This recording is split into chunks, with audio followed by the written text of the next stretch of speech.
Konflik antara kelompok Hamas dan Israel berpotensi semakin mengganas, membuat pemerintah Indonesia meminta WNI di wilayah Israel maupun Palestina segera keluar. Namun pada kenyataannya upaya evakuasi tidak mudah. Selengkapnya ikuti laporan tim VOA berikut ini. Kota Tel Aviv terletak sekitar 70 km dari perbatasan dengan jalur Gaza. Tapi penduduk kota ini terus bersiaga sejak serangan yang dilancarkan kelompok militan Hamas ke Israel bagian selatan pada 7 Oktober. Pertama sirin serangan udara itu lagi. Dan seperti yang biasa dilakukan, saya mencari tempat perlindungan. Alhamdulillah, untungnya hampir di setiap bangunan di Tel Aviv itu dilengkapi oleh bunker dan perlindungan. Aryo adalah mahasiswa asal Surabaya yang sedang menempuh pendidikan strata 2 dalam hubungan internasional. Sementara Deo adalah mahasiswa asal Jakarta yang berkuliah jurusan komputer. Sebenarnya setiap tahun pasti ada serangan. Dan bahkan mungkin setiap beberapa bulan pasti ada roket. Tapi nggak sebesar Sabtu kemarin dan sampai hari ini. Sejak serangan hari Sabtu, perkuliahan Deo maupun Aryo beralih online. Deo berniat melihat dulu situasi sebelum memutuskan untuk evakuasi. Orang tua pastinya banyak tanya, terutama kalau ibu ya, mama gitu. Jadi aku selalu berusaha untuk keep her calm gitu, kirim video kita ini sama teman-teman aman di bunker, gitu, senyum gitu ya. Dan kirim foto itu harus wajib.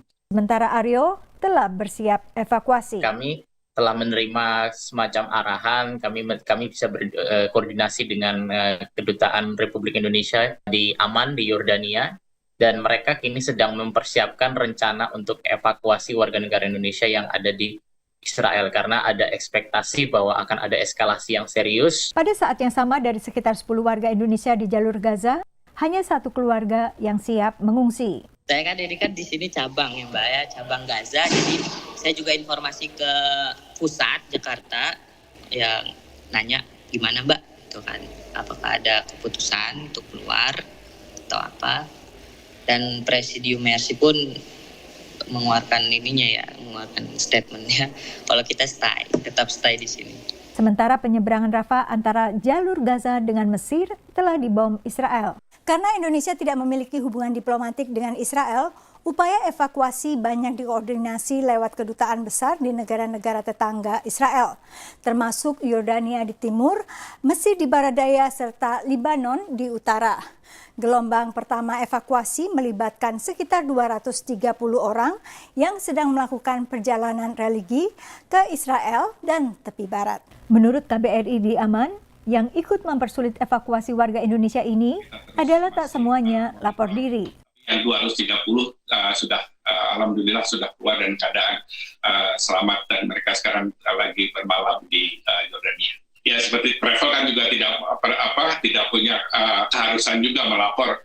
Dalam proses evakuasi warganya, Indonesia juga bekerja sama dengan sejumlah sesama negara ASEAN yang memiliki kedutaan di Israel, termasuk Filipina dan Thailand. Dari Alexandria, Virginia, Yuni Salim, Naras Prameswari, Eva Masriava, dan tim VOA.